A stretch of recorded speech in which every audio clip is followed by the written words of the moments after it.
Pierre Petit-Mangin a accepté de se prêter au jeu de l'entretien sur sa carrière à l'École normale supérieure, c'est avant tout dans un souci familial.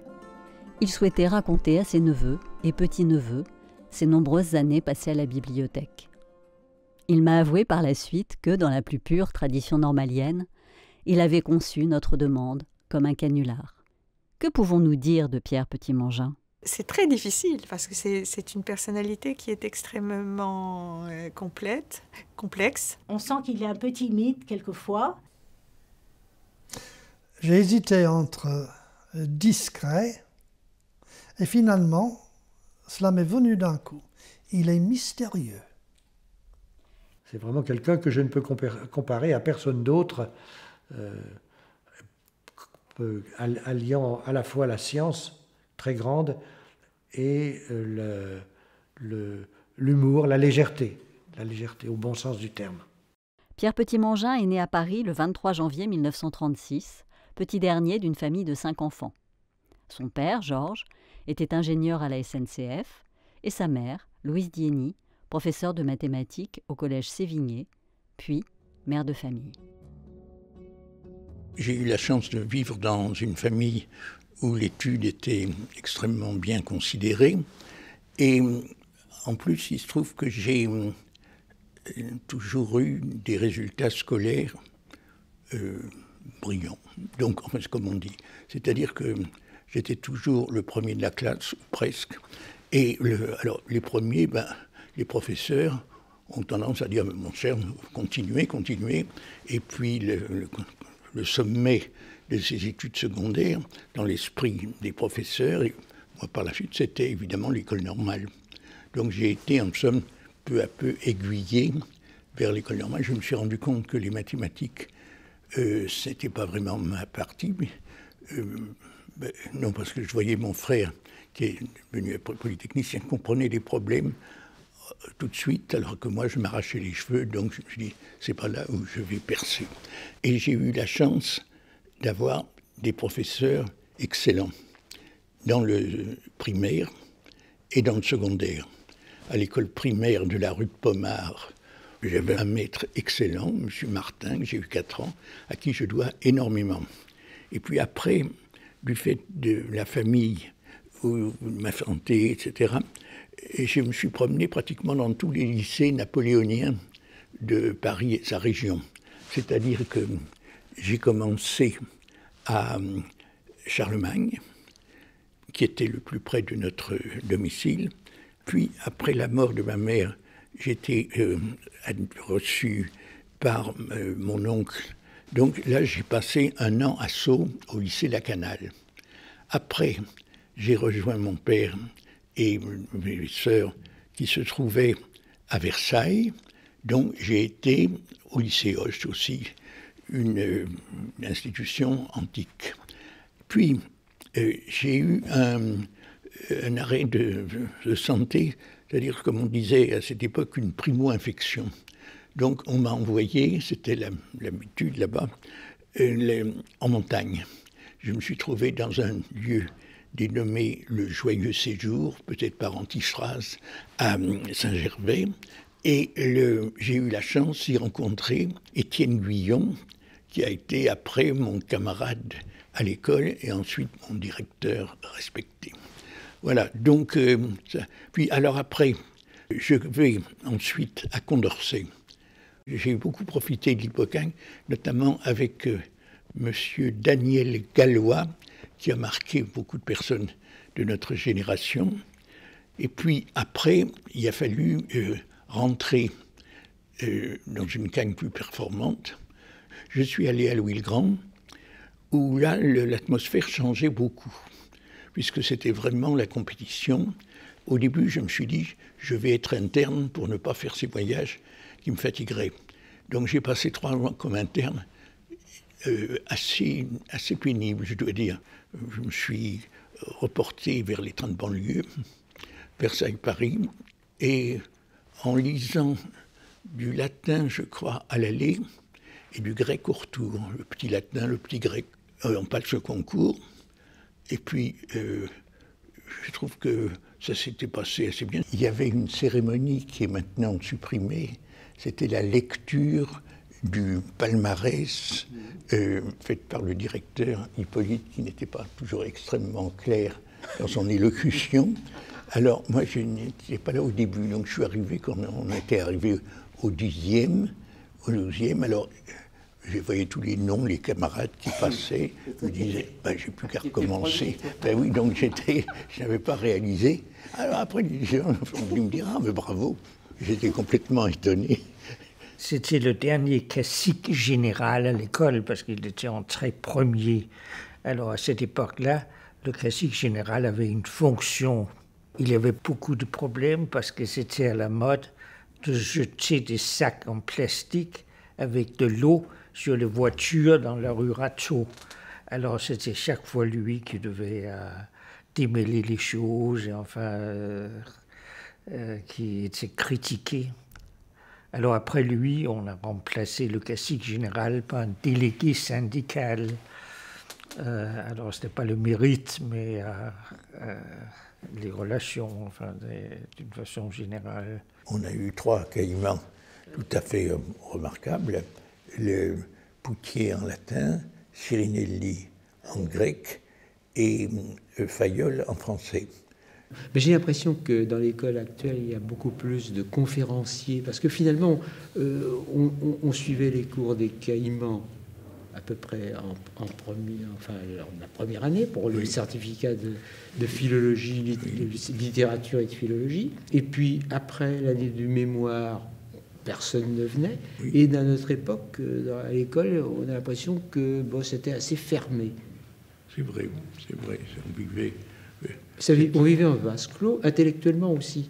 Oui, c'était le charme des petits cercles. Mais là où je me suis vraiment beaucoup mieux senti, c'était aux hautes études. Parce que j'ai suivi les cours notamment de Pierre Courcelles. Ah oui. Alors, lui, ayant vu tellement de choses, il acceptait nos petites études et discutait.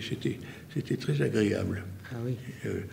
Évidemment pas le genre yéyé, mais enfin il était toujours un petit peu avec son parapluie virtuel, mais vraiment très, très sérieux. Et puis j'ai suivi aussi les cours de Marot, parce qu'il n'y avait pas d'Henri-René Marot. Ah oui, le Marot qui était un très grand professeur. Oui, un professeur extraordinaire. Oui, oui, oui. Et toi-même, tu as fait, tu as fait ton mémoire. Sur quoi? J'ai fait sur Tertullien. Tertullien, les rapports avec la société païenne. Après, je me suis senti plus à mon aise avec l'excellent Courcelles qui connaissait très bien le domaine des manuscrits et un peu le Moyen-Âge, etc. Là où je me suis bien amusé, c'est que comme je voulais obtenir une bourse du gouvernement suédois pour passer une année là-bas. La Suède ayant été le grand pays des tertullianistes, des gens qui ont beaucoup travaillé sur sa langue, etc. Donc je me suis dit, je vais aller en Suède. Donc j'ai appris du suédois pour pouvoir prétendre à cela.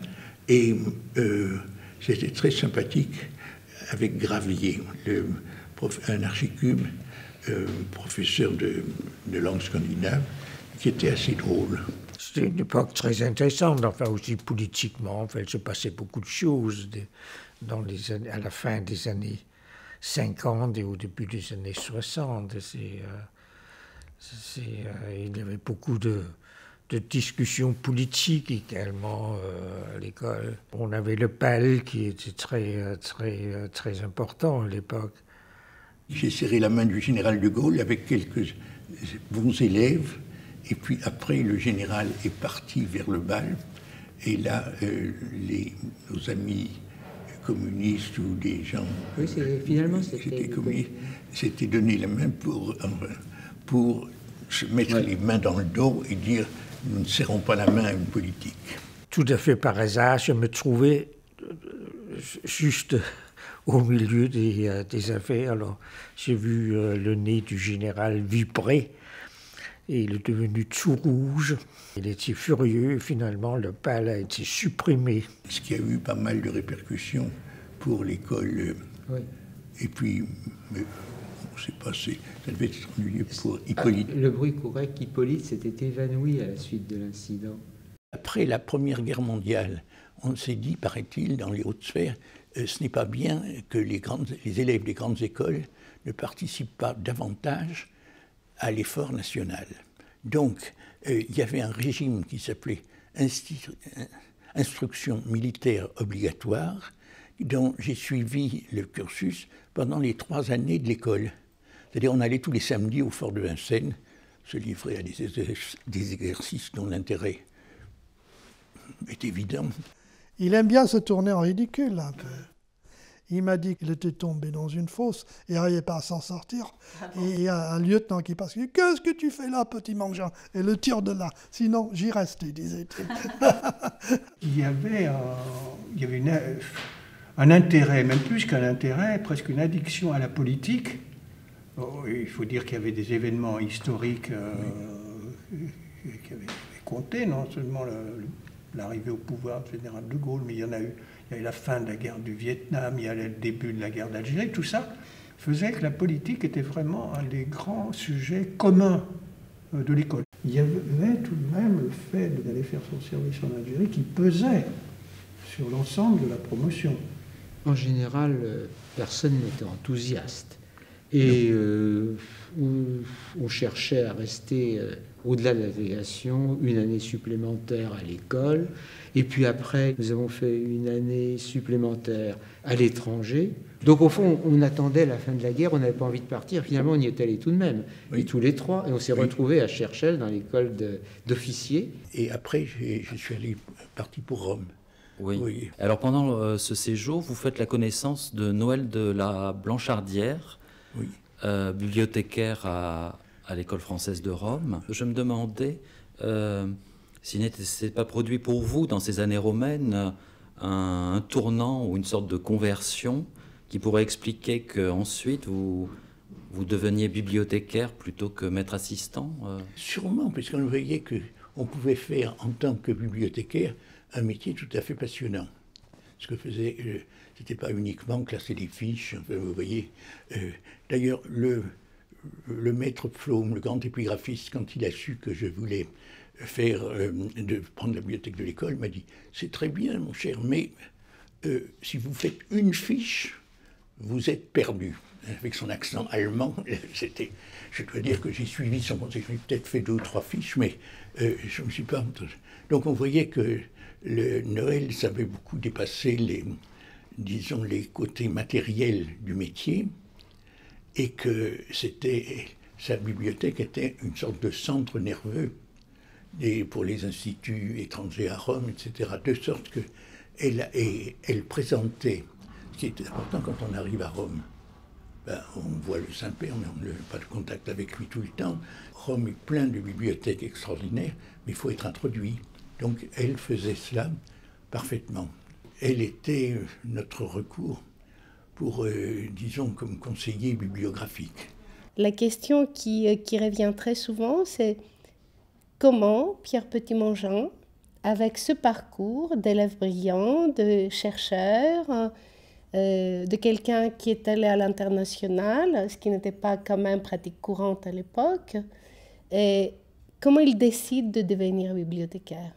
C'est un pur hasard, parce que, disons, le bibliothécaire Roger Martin arrivait à la fin de son mandat, il partait comme professeur de logique mathématique à la Sorbonne. Donc le poste était vide. Alors les directeurs de l'époque ont cherché parmi les caïmans, puisque c'est un poste d'enseignant et pas de bibliothécaire, et que parmi les caïmans, aucun n'a été tenté. Notamment, je sais que Fayolle, qui aurait été sûrement parfait, dit l'engagement de 10 ans.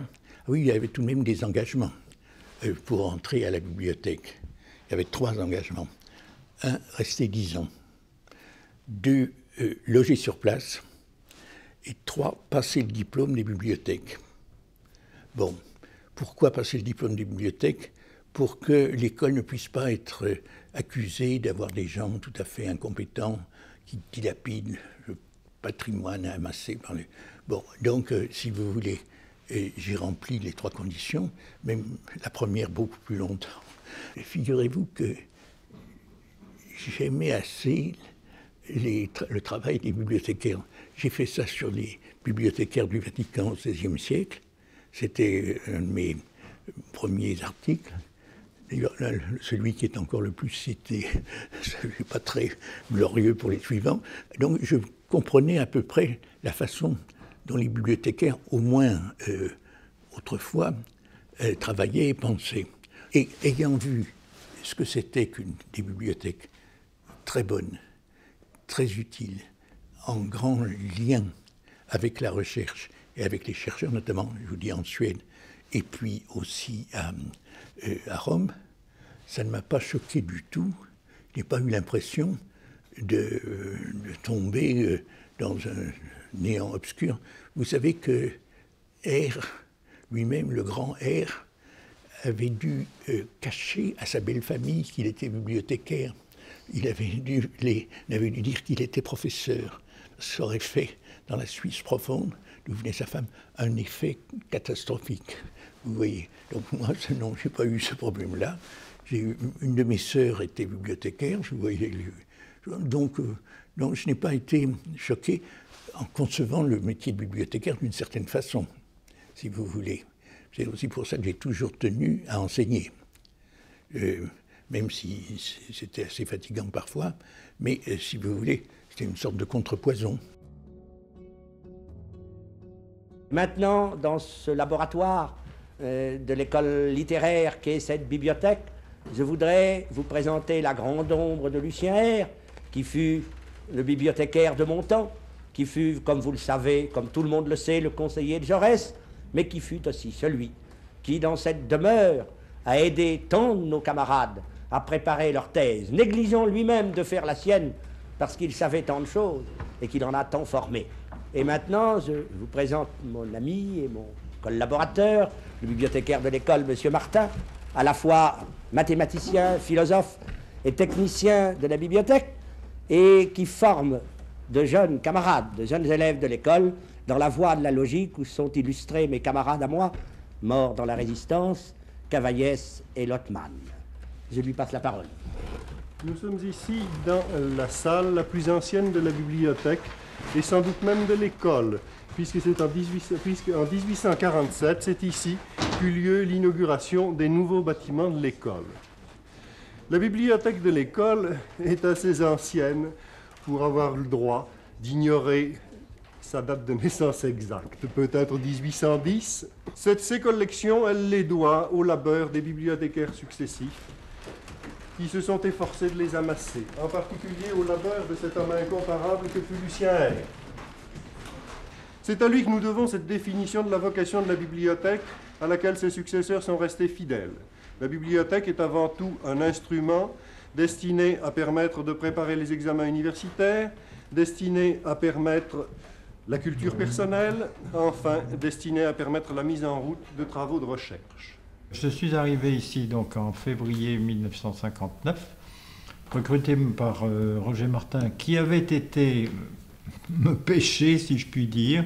J'avais loupé un concours de recrutement. J'étais devenu l'élève chéri de Louise Noël Malclès, qui était la déesse de la bibliographie, et qui envisageait que je travaille avec elle. Mais j'ai loupé ce concours de recrutement, et il s'est trouvé que Martin est allé la voir parce qu'il avait l'intention donc de recruter un bibliothécaire, et Malclès lui a dit vous prenez Boulez. Madame Viau, qui était à la bibliothèque Forney, avait toujours besoin de personnel. Donc, je suis embauchée. Et avec qui? Avec Marie-Claire. Donc, Marie-Claire Boulez et moi, nous avons fait ensemble une année à l'hôtel, à la bibliothèque Forney. Et Boulez avait eu tout de suite son travail anormal. Et la deuxième année, il s'est dégagé un poste de sous-bibliothécaire qu'elle aurait pu avoir un poste de bibliothécaire, Marie-Claire. Bon, elle a accepté le poste de sous-bibliothécaire. Donc, elle l'a pris. Et l'année d'après, il s'est dégagé un poste qui était là, qui appartenait au CNRS. Et cette personne est partie. Et donc, Boulez a proposé à monsieur Martin de m'engager. Moi, mon travail était le catalogage. En plus, j'avais le travail de réception. La première année, c'était assez chargé parce que j'avais préparé ce diplôme qui, heureusement, se faisait préparer à la Nationale et pas à Lyon, comme maintenant, ça aurait été plus difficile. Mais j'avais à m'habituer à la bibliothèque et essayer de comprendre comment elle fonctionnait. Et puis, j'avais à terminer le mémoire de l'École française de Rome que je n'avais pas achevé. Donc, c'était une année très chargée. Et heureusement, monsieur et madame Boulez m'ont accepté. Après m'avoir fait passer un test dont monsieur Boulez ne se rappelle pas, il m'avait soumis un problème bibliographique.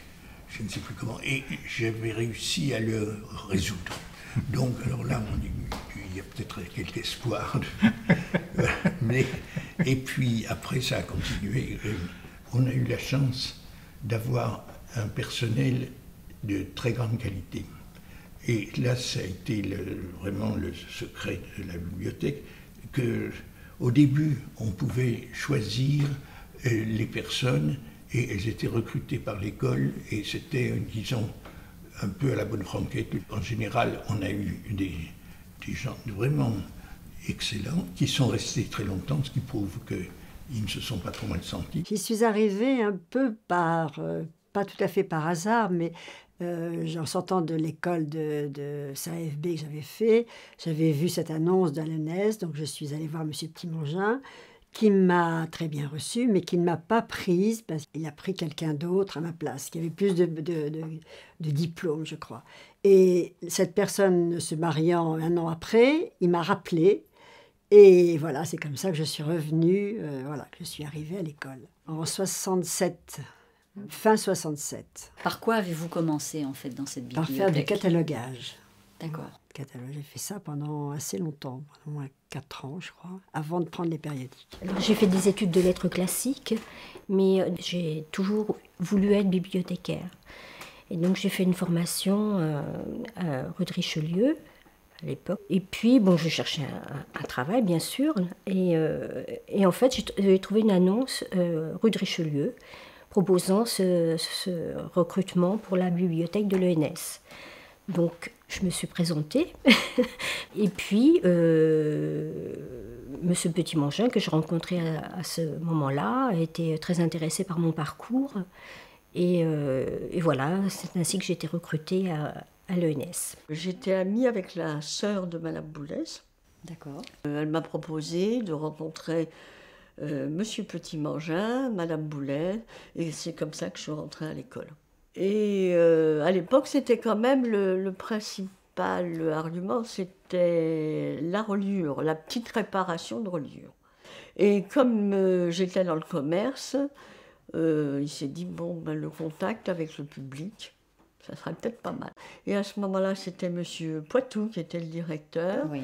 Il y avait une bonne relation entre monsieur Poitou et monsieur Petit-Mongin. Donc, ils ont accepté à ce moment-là d'acheter du matériel. Mais pas, parce qu'il y avait du petit matériel, hein. On avait déjà acheté ce qu'il fallait, je dirais. Mais là, c'était vraiment du gros matériel. Pendant un an, de 79 à 80, j'ai fait des petits boulots à l'ENS. Alors un peu de tout, la loge, la veille de nuit, la cantine, l'entretien. Et voilà, pendant un an, ça s'est passé comme ça. Au bout de la première année, j'ai appris qu'un des magasiniers avait été surpris dans les rayonnages en train de dormir, donc a été viré immédiatement, et le poste était vacant. Et j'ai donc rencontré Madame Boulez, et j'ai montré mon intérêt pour ce poste. Et c'est ainsi que j'ai obtenu un rendez-vous pour octobre 1980 avec monsieur Petit-Mongin. J'étais briefé par Madame Boulez immédiatement et elle m'a confié au magasinier qui était en place, Alain Massard. À cette époque, il devait y avoir une vingtaine de personnes, une majorité de femmes, puisqu'il y avait seulement 2 magasiniers masculins, M. Boulez et M. Petit-Mangin. Le catalogage était supervisé entièrement par M. Boulez. Madame Boulez, quant à elle, chapeautait toute la logistique, les achats, et gérait évidemment tout le personnel. Oui, Monsieur Petit-Mangin était très souriant, très affable. Enfin, il aimait bien venir nous voir, même s'il était très pointilleux, très méticuleux. Il était très présent auprès de nous aussi, auprès du personnel, donc on le voyait chaque jour. J'avais l'impression qu'il avait cette vue d'ensemble de ces jeunes lecteurs et qu'il était soucieux du parcours de ces jeunes lecteurs, même lorsque ce n'était pas dans sa discipline. C'est comme ça que j'ai connu quand même le caractère de M. Petit-Mangin, que j'ai fini vraiment par apprécier énormément. C'est au début... Évidemment, il arrivait jeune bibliothécaire, tellement plus jeune que moi déjà, que il était là et tous les matins, il arrivait à la bibliothèque, il va voir ce qui se passait. Et mon collègue de la foi arrivait en retard toujours. Et M. Petit-Mangin a commencé, là. J'ai dit, Monsieur Petit-Mangin, puis alors moi, j'ai pas la langue de bois quand même. Alors, je ne savais pas comment il allait le prendre, mais... Je me rappelle que l'échange de vues a été assez... Moi, je parle devant tout le monde. Et je lui dis, qu'est-ce que ça peut faire? Monsieur Petit-Mangin, Monsieur Delafoy arrive en retard 20 minutes, mais il reste 20 minutes après. Moi, je pars à l'heure. J'arrive à l'heure et je pars à l'heure. C'est très utile d'avoir quelqu'un qui part après moi. Et j'ai vu qu'il le prenait bien. Je vais dire, on peut parler... Avec ce nouveau directeur, je peux dire ce que je pense. Comme patron, c'était parfois rude. Alors, fallait bien le connaître, savoir s'il était de bonne humeur ou de mauvaise humeur, suivant nos besoins, notre demande. Alors, mauvaise humeur, fallait surtout pas parler de congé, d'absence. Mais c'est quelqu'un qui se reposait beaucoup sur Madame Boulez. Dans pas mal de domaines, c'est surtout Madame Boulez qui essuyait les plâtres, on va dire, et qui, en dernier lieu, Monsieur Petit-Mangin tranchait, mais par exemple, Monsieur Petit-Mangin n'aimait absolument pas les grandes réunions avec tout le personnel. C'était surtout des entretiens individuels. Il fuyait un petit peu ce genre de choses.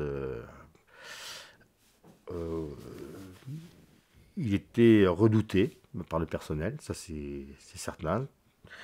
Mais oui, c'était un bibliothécaire hors pair. Alors Madame Boulez, elle était sur le terrain en permanence. Elle gérait donc le personnel. Elle côtoyait quasiment tous les gens de l'école, les attendants, tous les services. Les agents techniques, etc., ou les entreprises pour les travaux, les représentants pour les photocopieurs. Enfin, elle était sur tous les fronts. Et très, très, très vivace. Et quant à M. Boulez, beaucoup plus discret. Pas beaucoup de contact avec les lecteurs, plutôt dans son monde bibliographique. Ce qui l'importait, c'était de trouver les bons livres et de les mettre sur rayon, enfin, d'assurer les sorties hebdomadaires. J'en garde vraiment un très très bon souvenir. Ça, je dis que j'ai eu beaucoup de chance et on était tous, je crois que c'était une période où, avec Monsieur Petit-Mangin, on était très très, c'était chaleureux, on se tenait, enfin on était, il n'y avait pas de problème interne, on était vraiment, je trouve, enfin c'était très agréable. Je dois dire que la bibliothèque est importante, naturellement, mais c'est l'école. Et qu'est-ce qui nous donnait à ce moment-là les budgets? C'était la direction de l'école, dans les crédits d'enseignement, etc., qu'elle recevait. Et là, j'avais une aide très précieuse de votre épouse, Madame Boulez, qui m'aidait à suivre les budgets. Et je pleurais du mieux que je pouvais pour les faire augmenter. On a aussi une bibliothèque qui n'était pas dans le réseau des bibliothèques universitaires. qui avait ses dispositifs propres, ses modes de règlement propres et qui ne disposait pas de moyens spécifiques attribués par le ministère. Alors cette indépendance, c'était évidemment rendait les choses un peu difficiles, notamment pour le recrutement du personnel, pour le budget, etc. Bon, et en même temps, cela permettait d'adapter les règles, bon, et de créer une bibliothèque sur mesure, au fond une bibliothèque qui avait comme caractéristique d'être au centre d'une communauté.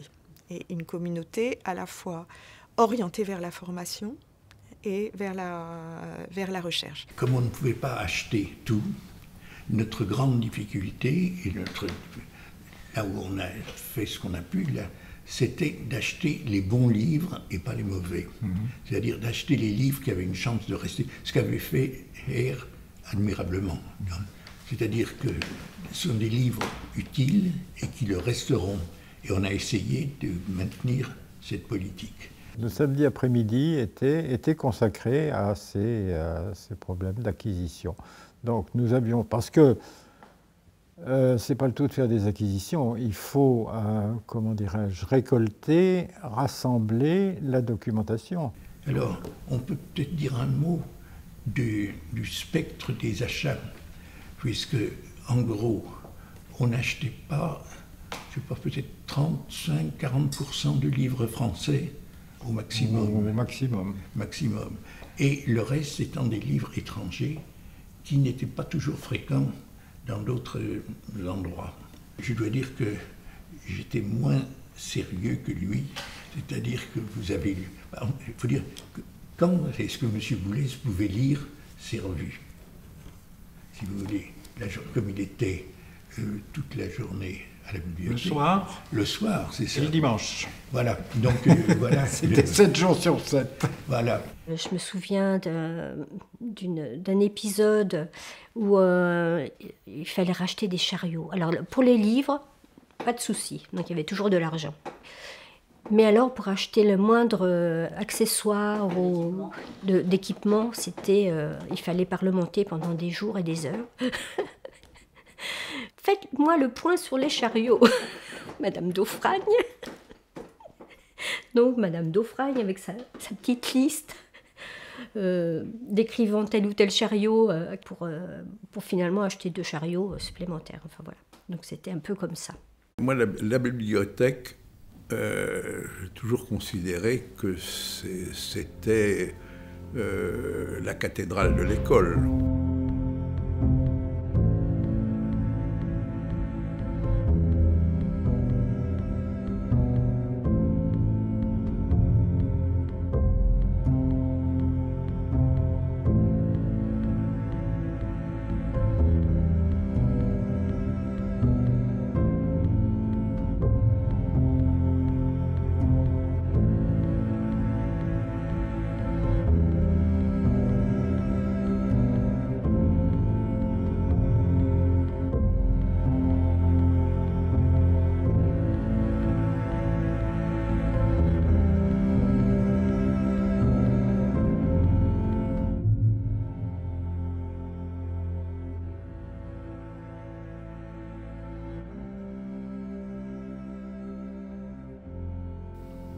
La bibliothèque des lettres de l'école, elle a été faite évidemment avec des crédits publics depuis fort longtemps, mais elle a été constamment enrichie par des dons d'anciens élèves. Et ça, je pense que c'est très important et que ça permet d'affirmer que cette bibliothèque est celle d'une collectivité transgénérationnelle.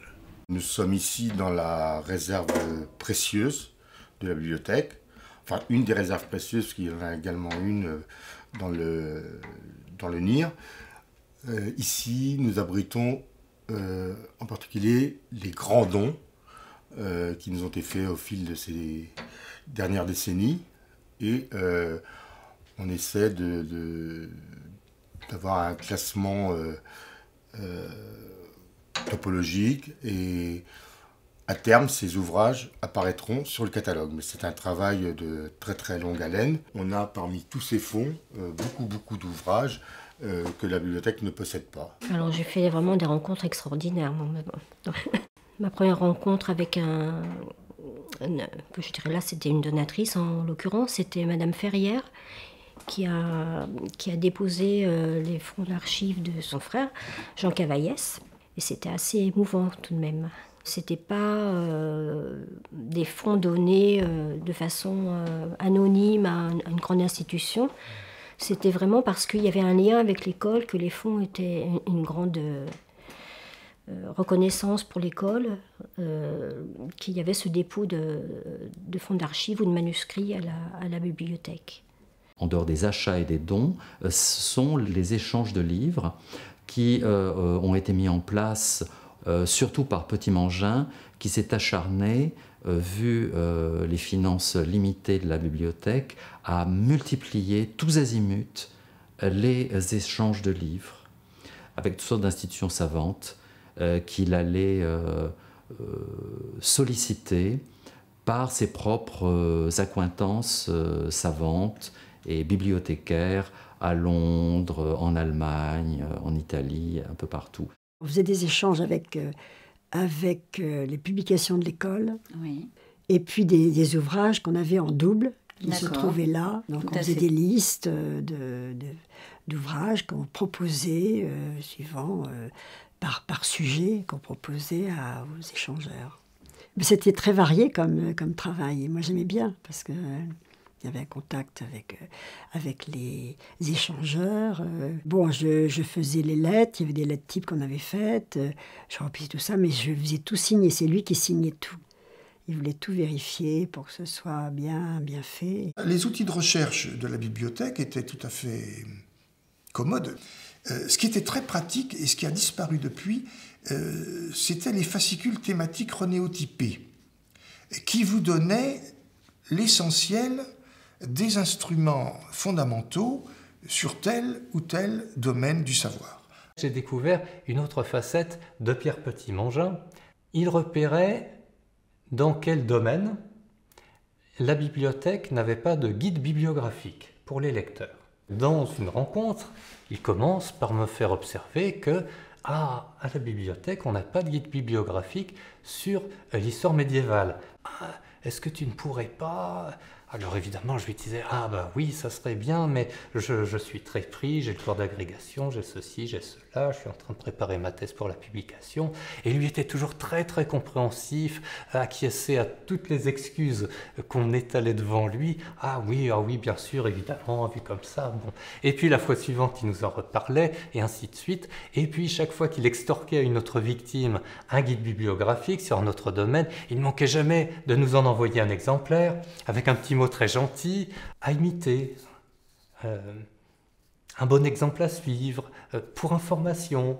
On finissait un beau jour par lâcher le fameux guide bibliographique. L'efficacité de Pierre Petit-Mangin était redoutable dans cette chasse aux caïmans, parce que on ne pouvait pas deviner quelle volonté implacable au service de la bibliothèque se dissimulait derrière ce visage aimable et doux. Et quand on finissait par le comprendre, c'était trop tard, on était tombé dans le piège. Je veux dire que ces fascicules, c'est à l'origine de deux des projets les plus importants de Pierre Petit-Mangin, Indices Librorum et le guide de l'épigraphiste, qui est certainement le guide de l'épigraphiste, qui est certainement l'ouvrage qui a été le plus réimprimé, le succès le plus considérable,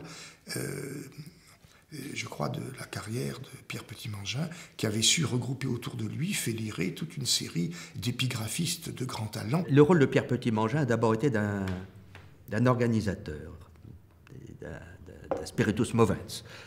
Et il a fallu beaucoup d'esprit de suite pour faire aboutir cette publication. J'ai, en revanche, reçu de Pierre Petit-Mangin un enseignement qui ne se donnait pas l'air d'en être, bibliographique, pratique, au fur et à mesure qu'avançait la composition du guide. nous allons passer dans une autre temporalité de l'histoire de la bibliothèque et de l'école, qui est la fusion de l'école normale d'Ulm avec son école sœur, l'école des Sèvres. Très volontiers. Je vais vous dire qu'on avait d'excellents rapports, disons, en tant que personne, avec les collègues de Sèvres, qu'elles soient enseignants ou bibliothécaires, et particulièrement, je garde un souvenir presque ému de Madame Putois, qui était une personne admirable, qui se dévouait à son entreprise. J'ai beaucoup connu Paulette Putois, qui a été bibliothécaire quand j'étais élève. Avec Madame Putois, on est arrivé à une petite équipe de à peu près 7 personnes. C'était quand même... Pierre Petit-Mangin était aux commandes d'un grand paquebot et elle d'une vedette, disons. Donc il y avait quand même le sens des proportions, le sens aussi que la vocation des deux bibliothèques n'était pas exactement identique, mais ils se voyaient régulièrement, ils discutaient et ils étaient d'accord sur les orientations d'ensemble. La fusion était déjà déclarée quand je suis arrivée en 85, mais elle n'était pas du tout... le processus était loin d'être arrivé à son terme. Et durant tout ce processus, le sort tout simplement des locaux de Jourdan est resté constamment en suspens. Il y avait une manière de gérer l'école qui ne devait pas être comme une administration universitaire, qui devait être spécifique. Et pour la bibliothèque, M. Petit-Mangin était prêt à la transparence. Et c'est donc ainsi qu'il a eu l'idée du Conseil des sages qui devait jouer le rôle d'un conseil scientifique. Le but de M. Petit-Mangin, c'était d'une part de dire « je ne suis pas seul à prendre les décisions ». Il y a un conseil composé de personnalités différentes, d'horizons différents qui interviennent. Et d'autre part aussi de coaliser au service de la bibliothèque des gens qui avaient de l'influence dans différents endroits et qui pouvaient servir, soit avoir des crédits, soit avoir des postes, soit avoir des dons de livres, soit même à donner des idées sur des équipements nouveaux qu'il faudrait acquérir ou des collections nouvelles.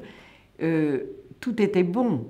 Pierre Petit-Mangin considérait qu'il ne fallait pas lâcher la proie pour l'ombre, hein, et qu'il fallait maintenir les institutions, les bibliothèques existantes hein, de Jourdan, tant que la lumière ne serait pas faite sur l'avenir. Mon idée, c'était qu'on garderait les humanités classiques rue d'Ulm parce qu'il y avait la bibliothèque. Et puis c'était important aussi de montrer que les humanités classiques restaient au cœur de la mission de l'école et qu'on mettrait les humanités modernes et les sciences sociales notamment en les développant et en développant des nouvelles disciplines en sciences sociales qu'on les mettrait à Jourdan. Et qu'à Jourdan, il fallait créer une nouvelle bibliothèque qui servirait les besoins des sciences sociales parce qu'on n'avait pas assez de place sur Ulm pour mettre toutes les ressources qui étaient nécessaires. Finalement, au bout de 30 ans à peu près, ce qui a été fait.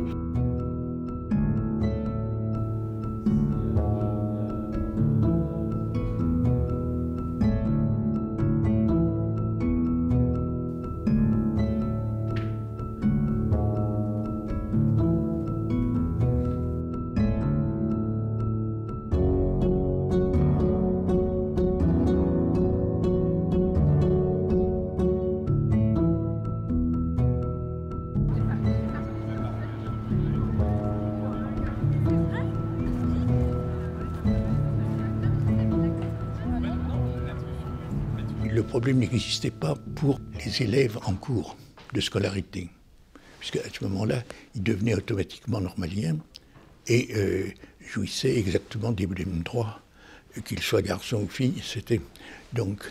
Mais avant, il restait tout le stock des anciennes évriennes. Bon, alors celles qui étaient professeurs dans l'établissement, il n'y avait aucun problème. Mais vous aviez des gens tout à fait éminents, je le dis comme je le pense, là, qui pensaient que du fait même qu'il y avait cette fusion, ils avaient exactement les mêmes droits que les normaliens hommes. Le personnel ne bougeait pas, c'est-à-dire que nous n'avions aucune personne venue nous aider à faire face à ce flux éventuel. Et moi, j'ai essayé de voir toutes les sévriennes qui venaient à l'école sans avoir pratiqué la bibliothèque. Là. Donc j'en ai reçu beaucoup. Si on avait eu des dizaines de personnes qui ne faisaient rien, on aurait pu tout de suite absorber beaucoup plus de membres. Mais là, c'était vraiment compliqué. Donc je ne voulais pas que la fusion se fasse uniquement sur le dos du personnel de l'ULM, qui se trouve avec un énorme travail en plus, parce que ce qui s'est passé, c'est que beaucoup de sévriennes qui trouvaient peut-être un peu mieux à la rue d'Ulm sont venues à la rue d'Ulm, de toute façon c'est plus central, etc. Une personne, c'est rien, 10, ça va. S'il y en a 200, c'est un peu plus difficile, vous voyez. Les personnels qui travaillaient le samedi participaient à l'ouverture de la bibliothèque de mathématiques. Oui. Et le samedi matin, oui, je descendais ouvrir la bibliothèque de mathématiques avec des livres à cataloguer.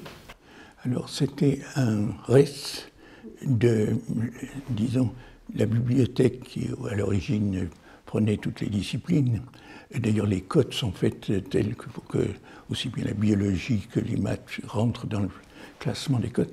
Eh bien, les maths et lettres étaient sous ma modeste houlette, ce qui était évidemment un peu une plaisanterie dans la mesure où mes connaissances de mathématiques et de gestion de mathématiques sont faibles. Madame Martin était parfaite, mais ça permettait peut-être, ce que m'avait dit Poitou, c'est bien qu'il y ait quelqu'un qui ne soit pas mathématicien dans cette bibliothèque parce que les matheux ont trop d'idées. Et alors, donc, je servais un peu de tampon pour empêcher ce génie de se manifester. Et alors, on avait, comme c'était une bibliothèque un peu théoriquement unique, il y avait quelques victimes qui s'en allaient faire du catalogage. Je suis venu ici et à l'époque, je ne m'intéressais pas du tout, à vrai dire, aux bibliothèques, sauf éventuellement en tant qu'utilisateur. Mais Michel Bourré m'a demandé de prendre la responsabilité de la bibliothèque et bon, immédiatement ça m'a plu. J'ai fait la connaissance de Madame Martin, qui était à l'époque la bibliothécaire. Et avec son aide, j'ai commencé à comprendre un petit peu comment fonctionnent les bibliothèques. Bon, il y avait un certain nombre de problèmes qui étaient en partie liés au fait que la bibliothèque de maths était, du point de vue du personnel et du financement, sous la tutelle de la bibliothèque de lettres. Donc, mais ça m'est pas apparu immédiatement, évidemment. Ça est apparu au fil du temps. Et donc, j'ai commencé à caresser l'idée que ce ne serait pas une mauvaise chose que la bibliothèque de maths acquiert son indépendance au point de vue du financement et aussi du point de vue du personnel, parce que tout le personnel était du personnel qui venant de l'école, que le laboratoire était un laboratoire, donc CNRS, école normale. Bon, petit à petit, cette idée s'est développée et j'en ai parlé à M. Petit-Mangin, qui n'était pas très enthousiaste, c'est-à-dire qu'en fait, lui, c'était quelqu'un qui était extrêmement attaché au bon fonctionnement, à tous les points de vue, du point de vue du lecteur, du point de vue des acquisitions et tout ce qui s'ensuit, et qui ne faisait pas vraiment confiance aux mathématiciens pour être capable de faire ça. C'était plus un professeur, mais un département de maths qui était, je crois, dirigé par Brouet, et qui donc a dit, nous, on veut cette bibliothèque comme la physique a sa bibliothèque, etc. Très, très raisonnable. Ça n'a pas été un divorce sanglant. Ça a été acté, je pense, d'une double façon. D'abord, il fallait l'accord de M. Petit-Mangin. C'était la partie essentielle. Et je me rappelle encore que M. Petit-Mangin avait écrit une lettre au directeur de l'école de l'époque, avec cette phrase magnifique, disant j'accorde mon accord, ou quelque chose, enfin bon, c'était mieux dit que ça, évidemment, à cause de l'impatience juvénile des mathématiciens. Et là, on voit vraiment cet humour de M. Petit-Mangin qui, même pour un acte qui était quand même un acte assez lourd, je pense, pour lui, mais il se prend suffisamment peu au sérieux pour ne pas en faire une lettre officielle, mais en faire une lettre pleine d'humour et amicale. Donc je suis très fier que nous soyons arrivés à un accord sans nous disputer. On n'a jamais eu discussions même un petit peu âpres. Lui, je pense qu'il supervisait la bibliothèque des mathématiques, pas du tout par goût du pouvoir, mais par goût du devoir. On a eu la chance donc d'avoir des très bonnes bibliothécaires. Il y a eu Madame Martin, ensuite il y a eu Liliane Zweig qui était une excellente bibliothécaire aussi. La transition s'est faite pendant que Madame Zweig était bibliothécaire. Et Monsieur Petit-Mangin a eu beaucoup de respect pour le travail de Madame Zweig. Donc ça, je suis sûr que c'était un élément déterminant, sans doute. Quelle place la bibliothèque avait-elle au sein de l'école? Pour moi, la bibliothèque, c'était le laboratoire de l'école, le gros équipement de l'école littéraire. Et c'était indispensable de la développer, de l'aider pour qu'elle reste un outil de premier choix, en libre accès, avec un rangement sur les rayons correspondant aux matières, ce qui fait que quand vous allez sur le rayon, vous apprenez des tas de choses que vous ne trouvez jamais dans les catalogues, même numérisés, parce que vous voyez le livre à côté, vous l'ouvrez, vous découvrez que c'est un bon livre. Donc, tout mon effort, c'était de trouver de l'argent pour qu'on puisse continuer à acheter et d'étendre les locaux. Cette salle que l'on appelle maintenant salle historique, parce qu'en effet, Victor Hugo, il y a prononcé un discours au moment de l'inauguration des bâtiments de la nouvelle école. Cette salle historique était la salle, à notre époque, par laquelle on pénétrait dans la bibliothèque. On pénétrait par cette porte qui est là.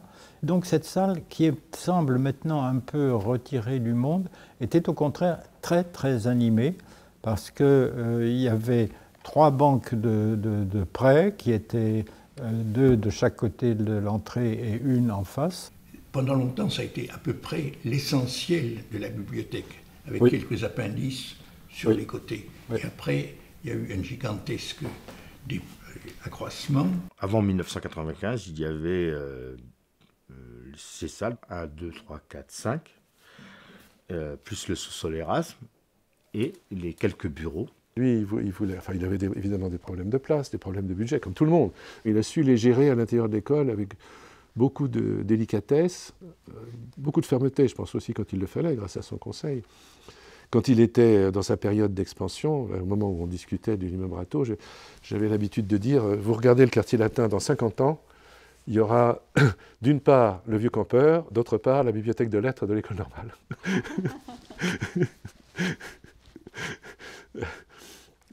Donc évidemment, c'était pour rire, mais il poussait très fort quand il voulait. Mais je veux dire, ça ne correspondait pas à des lubies, ça correspondait à des besoins. En 1995, il y a eu la création de la salle 6, puis le nouveau bureau de M. Petit-Mangin, le bureau actuel de la direction, avec le secrétariat à côté, et 2 petits bureaux annexes, plus la réfection de la salle des périodiques,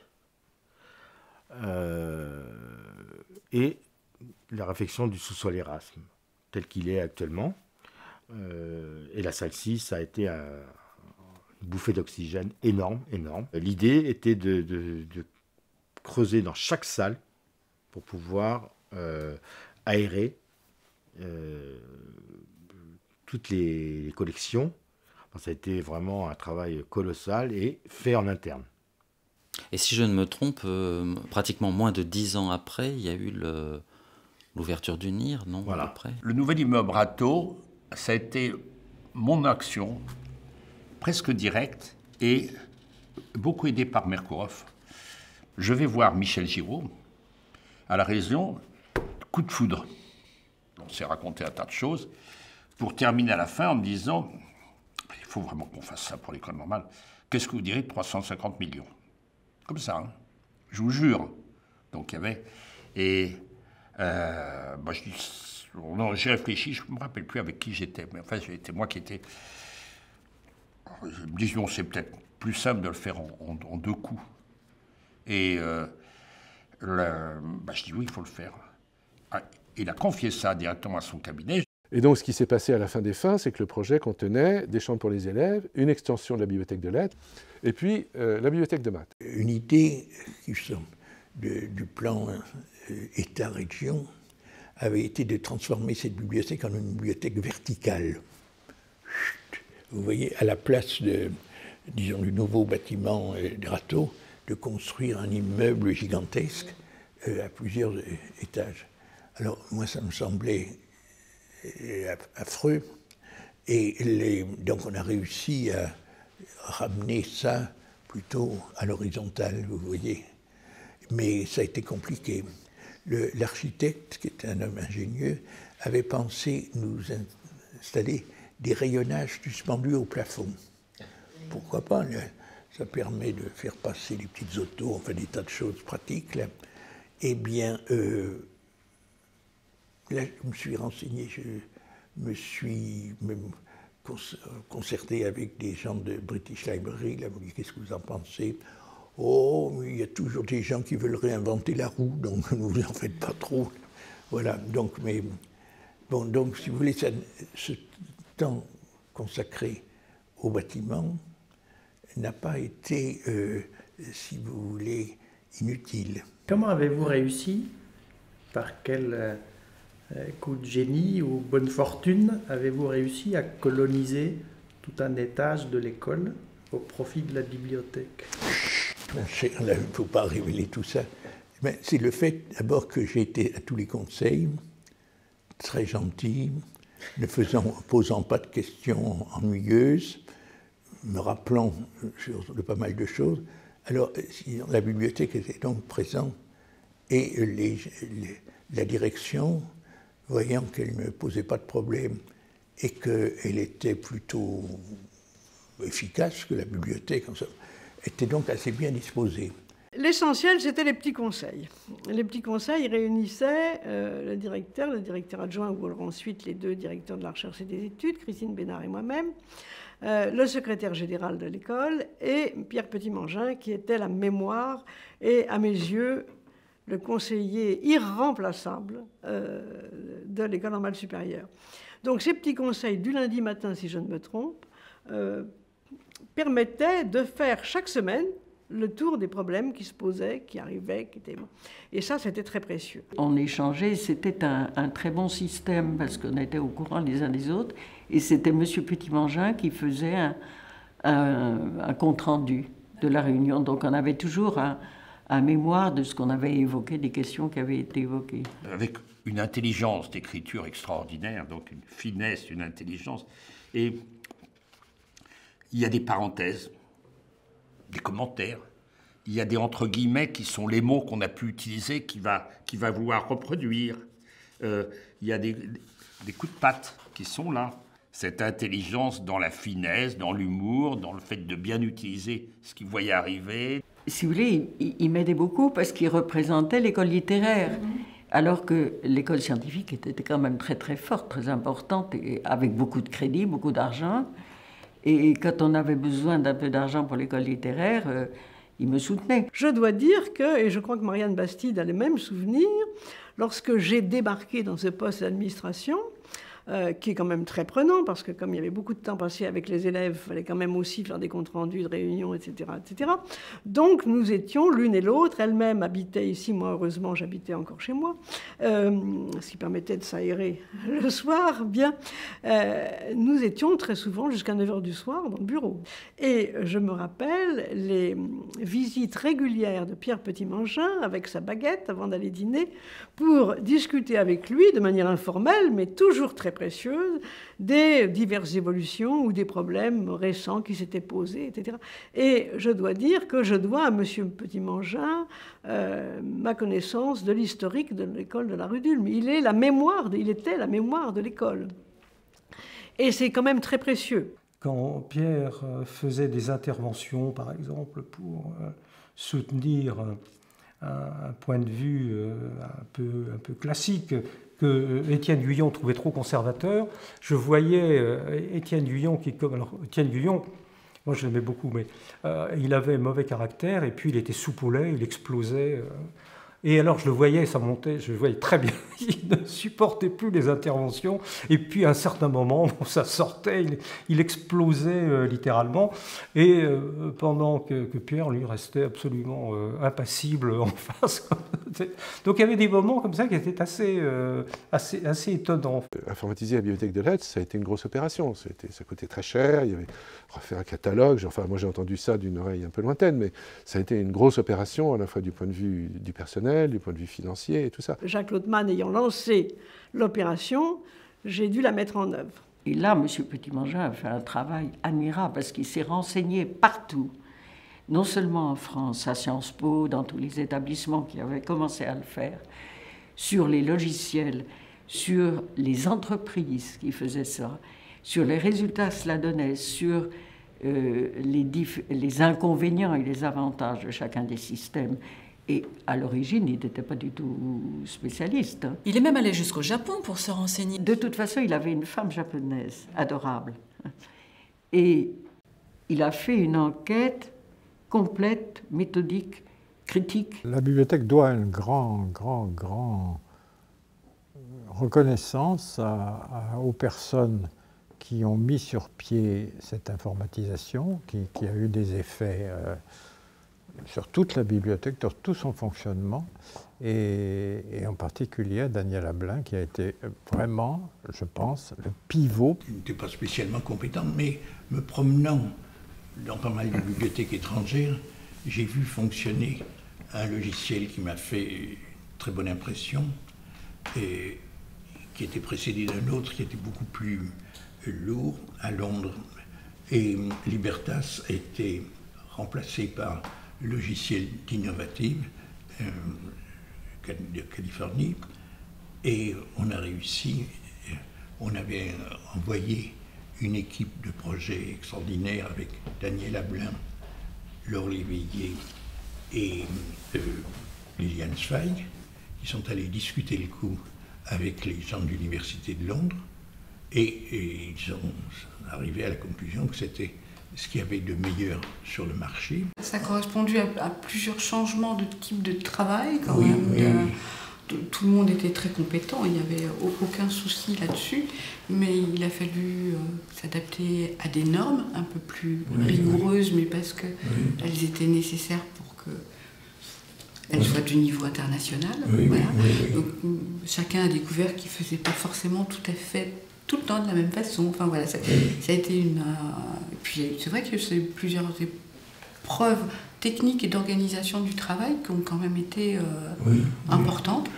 Et avec vraiment l'adhésion des équipes de l'époque d'une façon extraordinaire.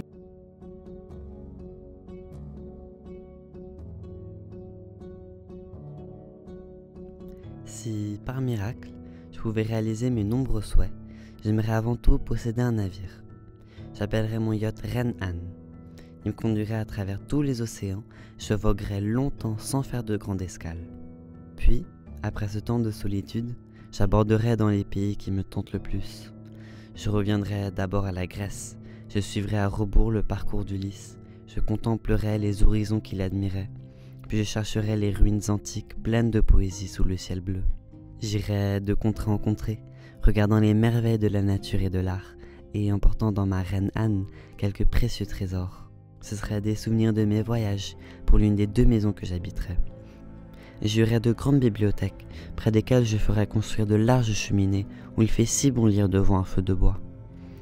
J'aurais des livres de toutes sortes, d'histoire, de poésie, de science, d'imagination. Je ferais recouvrir mes préférés de cuir aux riches couleurs. Tout ceci n'est qu'un rêve, mais peut-être, dans de modestes proportions, pourrait-il un jour prendre tout de même un peu de réalité? Quand je suis arrivé à la bibliothèque de l'école, venant de l'école française de Rome, j'ai été vraiment occupé parce que je devais passer le diplôme de bibliothèque, et à ce moment-là, je n'ai peut-être pas tellement enseigné. Mais dès la seconde année, je me suis rendu compte que c'était une hygiène indispensable de faire des cours, et si possible de faire des cours sur des matières utiles aux élèves. C'est un séminaire qui s'adressait aux étudiants, aux élèves désireux de se former aux méthodes de l'édition critique et plus généralement à la lecture des manuscrits latins. L'un des objectifs du séminaire, qui était exprimé très clairement d'emblée, c'était apprendre à lire directement dans un manuscrit et ne pas avoir besoin, dans l'idéal, au début on en a besoin, mais ne pas avoir besoin forcément de passer beaucoup de temps à transcrire. Et ça a été pour moi vraiment une formation fondamentale. Il y avait un temps de formation vraiment aux bases de l'histoire des textes et aux bases de la lecture des manuscrits. Il a introduit à l'école normale, où les autres enseignements étaient tournés vers l'agrégation essentiellement et donc utilitaires, il a introduit à l'école normale un séminaire de recherche analogue à ceux qui avaient lieu à l'école pratique et hautes études. Voilà, disons les choses pour résumer brièvement. Mais à l'école normale, c'était une nouveauté. Et ce dont on se rendait compte, c'est qu'il y avait une partie de l'auditoire qui était constituée de conscrits. Je ne saurais pas donner de proportion, mais peut-être... à mon avis, c'était moins de la moitié. Une autre partie qui était constituée d'élèves ou étudiants plus avancés dans leurs travaux. Et alors, qui pouvaient être des philologues, mais aussi des historiens ou des philosophes. Et une autre partie qui était pour moi à l'époque de grands chercheurs, des savants, qui de temps en temps assistaient au séminaire. Donc le fait d'être assis à côté quand on a une vingtaine d'années qu'on commence à aller à ce séminaire, d'être assis à côté de spécialistes du domaine, là aussi contribue, je crois, à cette transmission d'un savoir qui n'est pas une transmission ex cathedra, mais une transmission par la discussion. Alors ces voyages, qu'on appelait les voyages paléographiques, qui se sont déroulés pendant plusieurs années, qui étaient organisés par donc, Pierre Petit-Mangin, François Bérard et moi-même, consistaient tous les printemps. La durée variait selon le budget dont nous disposions, à nous rendre dans une ville ou dans une région où l'on pouvait accéder à des fonds de manuscrits, souvent latins, parfois grecs, des fonds également archéologiques ou épigraphiques. Donc nous avons ainsi organisé des voyages de nombreux endroits. On est allé à Lyon où on a visité le musée de l'imprimerie, je me souviens. Oui. Là, on était logé à Saint-Irénée. On est allé à Troyes, un voyage mémorable. Les collections de bibliothèques, le musée des Beaux-Arts. On a visité aussi les églises. Une année, les conditions matérielles nous ont permis de partir une semaine complète en Autriche et en Hongrie. Nous sommes allés donc à visiter des musées et centres de recherche à Vienne, également à Budapest. On est allé jusqu'à Londres. Oui, c'est vrai. Voilà, vous aviez tout bien organisé. C'était passionnant parce que vous aviez beaucoup de collègues que vous connaissiez, qui nous ont très très bien reçus je me vois dans des réserves de bibliothèques.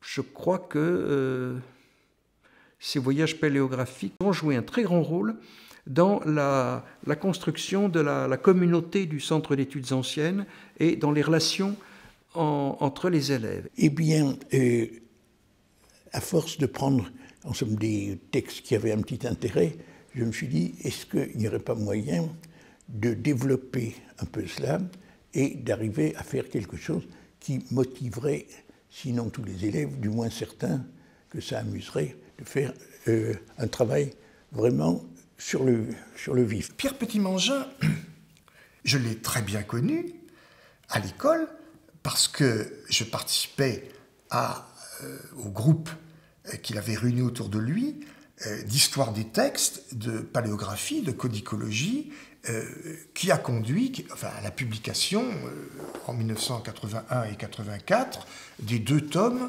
de Pélagie, la pénitente, métamorphose d'une légende. C'est là que j'ai appris finalement l'heuristique, c'est-à-dire la possibilité de retrouver des documents qui n'avaient jamais été rapprochés les uns des autres afin de construire une recherche originale.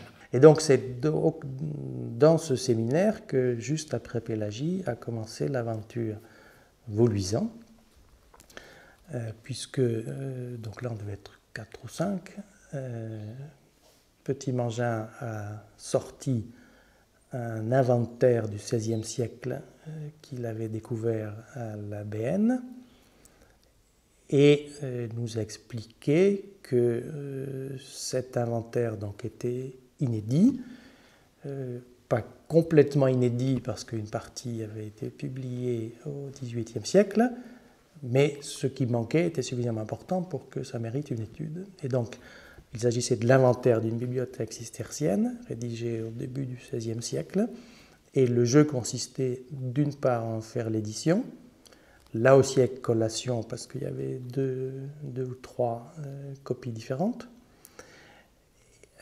Ensuite, repérer les manuscrits subsistants pour autant qu'il y en eut, et puis éventuellement éditer l'affaire, et voilà. Enfin, c'est quand même une enquête qui a démarré quand moi je suis arrivé à l'école, donc 79-80, et qui s'est achevée avec la publication du volume en fin 2012. On espérait qu'il y aurait une réception offerte par le châtelain de Vauluisant. Rien. Ah bon ? Non, c'est une déception. Je reviens au séminaire. Il y a eu Pélagie, oui. Aventure au long cours, Vauluisant, qui a duré moins dans le cadre du séminaire, oui. Et puis après.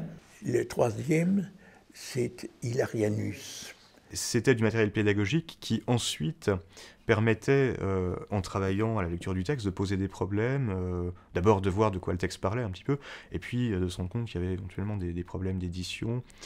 Et c'est un projet qui ensuite a donné lieu à une publication à la fin de l'année 2013. Donc à la fois en nous fournissant les matériaux, en préparant les domaines sur lesquels chacun devait travailler, et en favorisant les réunions, y compris au moment où on pouvait avoir chacun des choses différentes à faire. Je crois qu'il a été vraiment le ciment du projet. Et en tout cas, il a joué un rôle déterminant, et même si les signatures figurent par ordre alphabétique, bon, on peut bien entendu parler de direction de Pierre Petit-Mangin pour ce travail. Si je devais la définir en quelques thèmes qui vous ont suivi tout au long de cette carrière. Alors, écoutez. Parce que c'est chronologiquement très large, oui. Très long, oui. Et thématiquement très vaste. Plus vaste que ça, mais disons, je me suis toujours intéressé aux longues séries, c'est-à-dire des trucs qui vont, si on suit quelque chose depuis l'Antiquité jusqu'à la Renaissance, enfin, ça me plaît comme ce genre de choses. Alors, au début, j'ai travaillé plutôt sur la société antique et les problèmes d'idolâtrie qui sont très importants à l'époque pour la vie dans un monde païen. Mais après, je me suis dit, quand j'étais à Rome, je pourrais me profiter de cela pour voir un peu plus en archéologie chrétienne, etc. Puis finalement, je suis allé à la Bibliothèque Vaticane, et là, j'ai été happé par le côté manuscrit. Alors, quel était mon point de vue? J'étais dans l'idée, on va suivre la fortune, la transmission et la fortune de Tertullien. Donc, je faisais mes petits dossiers, etc. Puis, je me suis dit, Tertullien, c'est bien, il y a peut-être d'autres choses très intéressantes là. Donc, comme sa tradition est assez faible, pour avoir un peu plus d'espace pour me respirer, j'ai pris aussi les Cypriens, vous voyez. Et donc j'ai suivi des traditions manuscrites ou des traductions, mais enfin vous voyez. Et puis ça m'a amené à m'intéresser à la période des humanistes, donc avec tout ce domaine des marges rempli de commentaires divers et finalement un peu négligé. C'était un sujet qui n'intéressait pas du tout les latinistes en poste et où il y avait énormément de choses à trouver. J'ai eu deux patrons, tant Roger Martin que Pierre Petit-Mangin, absolument merveilleux, parce que c'est vrai, oui, peut-être, mais si vous voulez, c'était l'un et l'autre, enfin c'était pour Roger Martin, qui est mort vraiment beaucoup trop jeune, des hommes d'un grand savoir et d'une grande culture. Et troisièmement, ce qui n'est pas négligeable et qui ne pousse pas à tous les coins de couloir dans cette maison, d'une grande modestie. Et on peut dire que c'est Petit-Mangin qui a construit la bibliothèque et lui a donné son âme jusqu'à aujourd'hui, ça c'est sûr. C'est sûr. Et le fait qu'il soit lui-même chercheur, avant que d'être bibliothécaire, lui donnait une capacité de dialogue avec les lecteurs évidente et précieuse, puisque étant lui-même un esprit curieux, il pouvait répondre à toutes les questions. Ça lui a permis de créer des domaines d'excellence, ça lui a permis aussi, compte tenu des moyens peut-être importants, mais toujours limités pour les acquisitions, d'avoir une politique d'acquisition parfois complémentaire avec celle d'autres institutions. Pour moi, c'est quand même aussi un exemple de service public, quoi. Voilà. C'est-à-dire cette humilité qui va avec le service public et de se dire que permettre aux autres de faire des découvertes, de progresser dans leur carrière grâce à un outil absolument fabuleux, entretenu avec une telle ferveur, une telle minutie, cultivé comme un jardin encore qui va permettre aux autres de faire leur merveilleux bouquet. Voilà, c'est quelque chose qui me plaît beaucoup et j'ai l'impression voilà, que c'était aussi dire aux autres, il y a peut-être des choses encore plus importantes que la carrière personnelle. C'est se mettre au service de vos carrières à tous. Son legs le plus important, à mes yeux, c'est le fait qu'il a formé quantité de personnes qui sont devenues, disons, la relève dans ces domaines de codicologie, paléographie, histoire des textes, histoire des bibliothèques, et il n'a pas été reconnu à sa juste valeur, je crois, par les institutions. Il faut bien se rendre compte qu'un certain nombre de mes confrères à l'Institut sont des élèves de Pierre Petit-Mangin qui sans doute n'auraient jamais rejoint l'Institut s'ils n'avaient pas été à l'école formés par Pierre Petit-Mangin. Il est sûr qu'à un certain moment, il a joué un grand rôle dans la constitution de réseaux, dans le domaine des études médiévales, des études anciennes. Les directeurs successifs ont reconnu en lui une personnalité exceptionnelle, très attachée à l'école et capable de penser les problèmes généraux de l'école. Je pense que pour les directeurs, c'était un conseiller très utile et très écouté. Je pense que l'école qui n'aurait été dirigée que par l'école littéraire, disons, qui n'aurait été dirigée que par les directeurs, n'aurait pas été aussi bien dirigée que par les directeurs et Petit-Mangin. Étant donné sa position très particulière à l'école, et comme toute institution dans une école, il y a des tensions, ça a toujours été, disons, un artisan de paix. Ce qui était sensible le plus vite, le plus immédiatement, c'était, alors d'abord, évidemment, l'affabilité, l'extrême courtoisie de Pierre Petit-Mangin.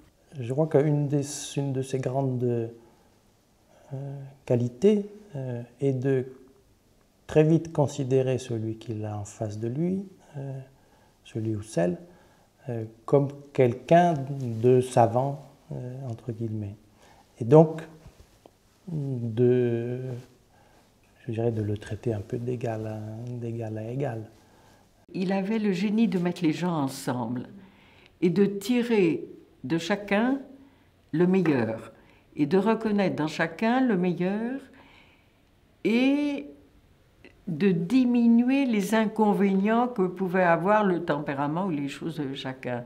Je crois effectivement que c'est une de ses caractéristiques, c'est une curiosité quasiment universelle. Et alors, on peut se dire que c'est un effet de la fonction de bibliothécaire d'une bibliothèque comme la bibliothèque de l'école, où en principe il devrait y avoir tout. Mais je crois que c'est plutôt l'inverse, c'est-à-dire que ça correspond profondément à son caractère et à sa manière de saisir les choses. Et il y a très peu c'est quelqu'un qui a une ouverture d'esprit absolument stupéfiante. Et il y a très peu de domaines qui lui sont étrangers. Définir Pierre Petit-Mangin par un mot est une hérésie. Il s'agit de choisir entre beaucoup de mots. Il y en a peut-être un que je mettrai d'abord, qui est l'acuité. Je pense que c'est le caractère extrêmement aigu de son intelligence, hein, qui contraste d'une certaine manière, qu'on n'attendrait pas forcément, hein, dans une personne donc, qu'on dirait par ailleurs qu'il y a beaucoup d'éléments de rondeur, bon, à la fois dans ses rapport avec autrui, dans sa façon de ne pas avoir l'air d'affronter les problèmes comme un taureau, là, fonçant dessus. Et malgré tout, c'est cela, la rapidité. La rapidité de jugement est donc liée à sa façon de s'exprimer. C'est-à-dire que cette façon de trouver une formule d'humour qui n'a pas l'air de dire les choses, mais en fait qui les dit avant même que vous-même ne les ayez pensées. Enfin, si on peut terminer, je ne me suis jamais ennuyé à la bibliothèque. Où aurait-on trouvé le temps de s'ennuyer? C'est vrai.